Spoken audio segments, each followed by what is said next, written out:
我想先问你一个问题：如果你现在站在体重计上，发现数字和上个星期差不多，甚至是一模一样，你的心里会不会有一点点的失落？如果有，请不要先急着怪自己哦。我也是过来人，总是觉得，为什么那么的慢？为什么没有进度？好像都没有什么效果。但是其实我只是太着急啦。这个星期就是一个很容易被大家误会的一个星期，同时在这个星期也会增加一点点的小功课哦。嗨，大家好，我是食品科学营养毕业，目前对营养和健康还很有热忱的素一。今天是减脂迎新年的第4个星期。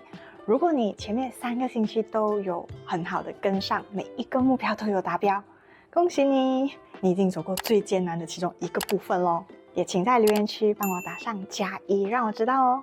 那我们开始吧。首先了解一下为什么我们的体重会停止不动。我想要先说一句公道话，我们的体重停住呢，不代表你没有在改变。很多人在这个第4个星期都会发现，我们已经吃得比较稳定啦，水肿也退了，上个星期也是有提到。你的裤子可能会比较松，但是体重数字却不动。这个时候你的脑袋就很容易会跑出一句话，是不是没有用，还是做错了什么？但是其实不是哦。我自己的话是大概1个月的时候就只是瘦了1公斤左右，在这1个公斤数字也是一直有变，可能多一点少一点这样子，但是腰围肚脐那里就瘦了大概2-3公分，整体看起来也比较纤细苗条，看起来没有那么水肿。因为我们的身体在这第4个星期的时候忙着做3件事情。首先，因为这几个星期退掉的水分呢，它不是凭空消失掉的哦，身体需要一些时间来重新的平衡和分配水分。第二，当我们开始动，就是有走路，有练肌力，我们的肌肉也会修复，就会留着水分，这是一个正常的生理反应。第三，身体其实也是很聪明的，它也会开始观察你现在做的这一切呢，是暂时的，还是一个新的生活方式，来确定你是不是来真的。所以第4个星期不是停滞，而是我们的身体系统在更新中哦。那应该要怎么办？这个星期我们要做的是非体重的成效检核。什么意思呢？请你先把体重放一边，不要去理它。这一周专注在看你的腰围。你轻松的站着，然后不要吸气或者是用力，然后来对照一下，来量一下你的腰围，跟之前的对比一下。同时也看你的对比照，同样的衣服，同样的角度，不要修图，来看前后的比例，水肿消的地方，还有你的生活感受。走路上楼梯的时候是不是比较不喘啦？睡眠的品质有没有比较上升？下午还有暴饮暴食的这种情况吗？或者是下午会突然暴饿？对食物的这些焦虑有没有变小一点？可能你就会发现，其实你已经跟前3周比起来不一样咯，你已经不是3个星期前的你了。所以现在呢，我们也是要学一个新的知识点。我相信你在前面几个星期应该用的都是感觉型减肥，对吗？也就是吃的比较清淡，比较不会乱吃，照着我们的拳头来计算应该要吃多少，比较会停，到点的时候会停，这些都很好。但是从现在开始，我们要学多一个能力，就是开始看得懂分量。分量它其实是可以让我们防止复胖的一个很重要的工具哦。因为我们很多时候会复胖，不是因为我们乱吃东西，而是因为我们吃了正常的食物的时候，可是我们的分量却慢慢的涨回去。可能我们以为，我们已经瘦到啦，我们要增加分量了，可是我们增加分量却超过我们应该要增加的。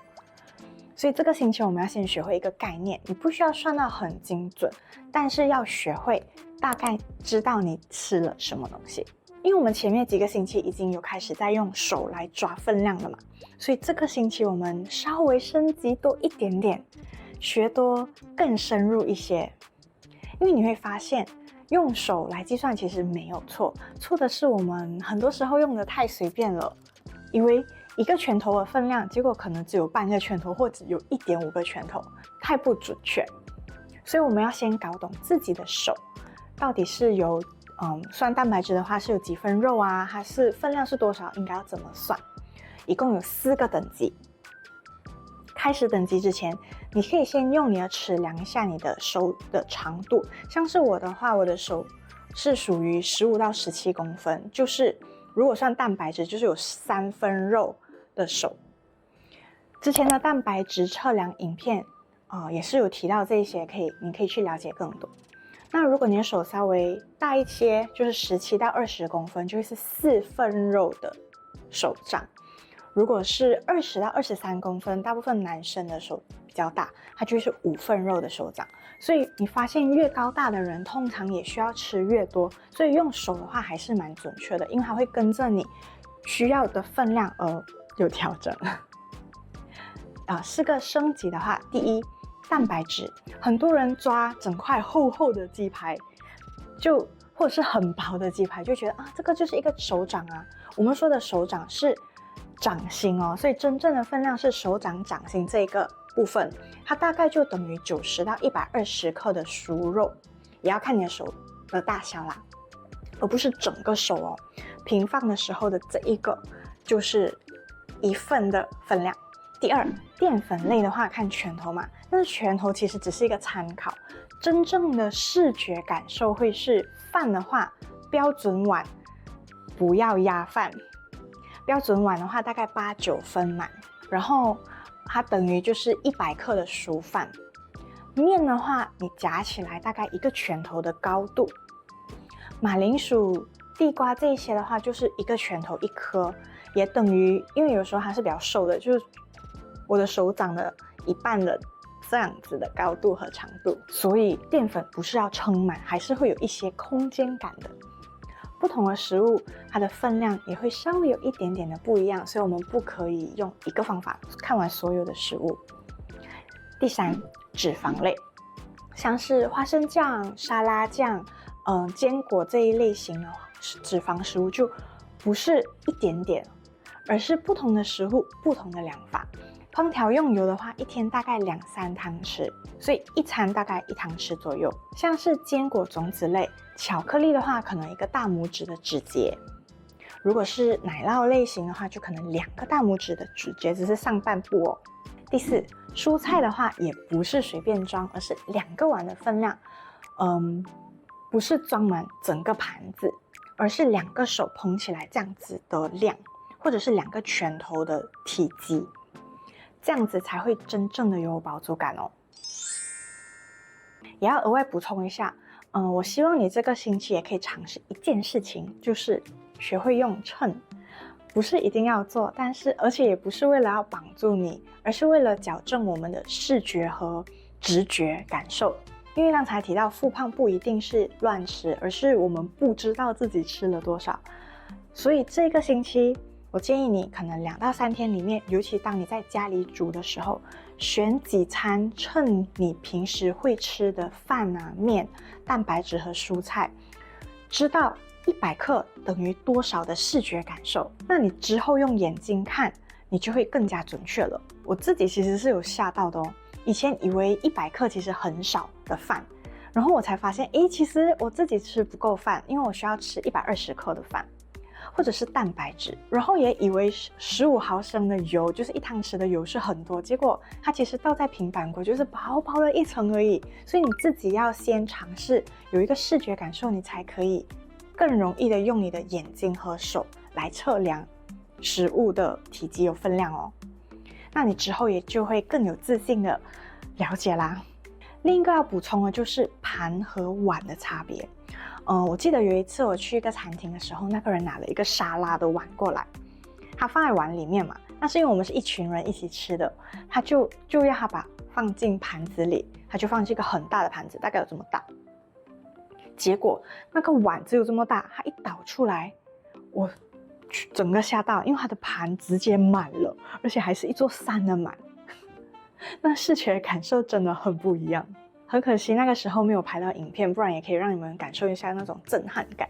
但是建议你们可以在家里尝试看看，先把它装在碗里，然后倒去盘里，你就会发现视觉感受的不一样，会让你吃多吃少会有影响。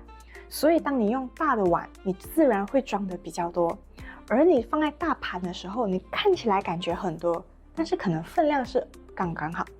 所以不是因为你嘴馋，有时候可能是因为你的容器在影响你的视觉感受。在我很久以前的一个影片也是有提到这个现象哦，也可以去看看。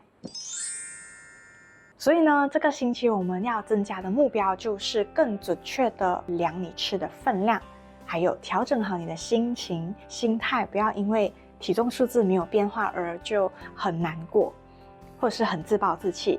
还有水分，喝水量要增加到2500毫升，步数要增加到8000步，同时保持1周3次的运动，3餐要继续有淀粉、蛋白质和脂肪哦。这个星期可以有2到3天的甜品或是奶茶类的饮料，最好是小杯一些，然后微糖或是半糖。这个时候你喝了不用内疚，也不用补偿，因为我们减肥不是要取消掉快乐，而是要替代快乐，用更好的方式让我们有更好的生活方式，可是还是可以 enjoy 你喜欢吃的东西。所以你现在不只是在减肥哦，而是在打造一个知道自己在吃什么的生活方式。这样子的话会让你的信念不只是要瘦，而是要稳定哦。留言让我知道这4个星期里面你最骄傲的改变是什么呢？我是素怡，我们下期再见，拜拜。你订阅了吗？还没有的话按这里，按这里，谢谢。